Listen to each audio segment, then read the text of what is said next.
C'est un projet né d'une rencontre faite au sein de l'association des éditeurs stéphanois, un livre commun entre deux éditeurs intitulé Pourquoi Saint-Étienne, dans lequel 42 personnalités stéphanoises répondent à cette question.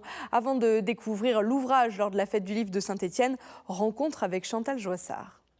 La très bonne idée des éditeurs stéphanois Utopia et Edith en lit, lancée il y a quelques mois à une bande d'auteurs amis, c'était d'écrire sur la ville autour de cette question. Pourquoi Saint-Étienne? Pourquoi cette ville-là nous retient, nous taraude? Une bonne question, enfantine et têtue, et de laisser venir à eux romanciers, auteurs, graphistes d'une petite dizaine au tout début, ils se sont vite retrouvés à 42, et c'est l'évidence aussi. Saint-Étienne, cette ville, on en parle, elle nous parle. C'est déjà pour dire que c'est une ville singulière et qu'il y a un attachement particulier à cette ville.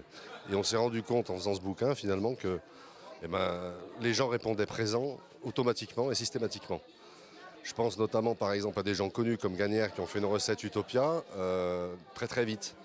La chanson Lavilliers, on a eu la réponse très vite et ça s'est fait naturellement. Gagnère ou Lavilliers sont bien présents au milieu des épîtres de supporters des Green Angels et beaucoup d'auteurs, graphistes, comédiens, plasticiens, 42 au total, stéphanois d'ici ou venus ici. Autant de visions sur la ville.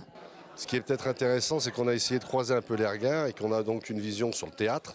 Je pense à Alain Françon qui a participé à l'aventure ou à Alain Besset où on se trouve actuellement.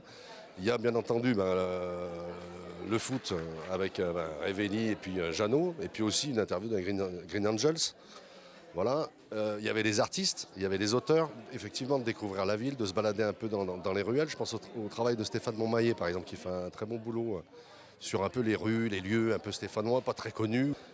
Et surtout, ce qu'il y a de bien, c'est qu'en fait, à Saint-Étienne, il y a toujours des lieux insolites dans lesquels on peut se retrouver, un peu en marge finalement, et qui rassemblent tous ces gens-là.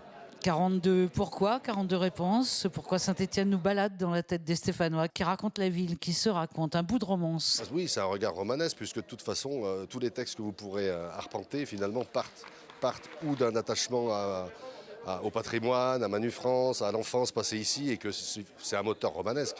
Après, le jeu narrateur part et il vous embarque, quoi. Un vrai roman que ce Pourquoi Saint-Étienne, constructiviste du dehors, intime en dedans, aux éditions Utopia et Edith on lit, distribué en maison de presse et dans les bonnes librairies.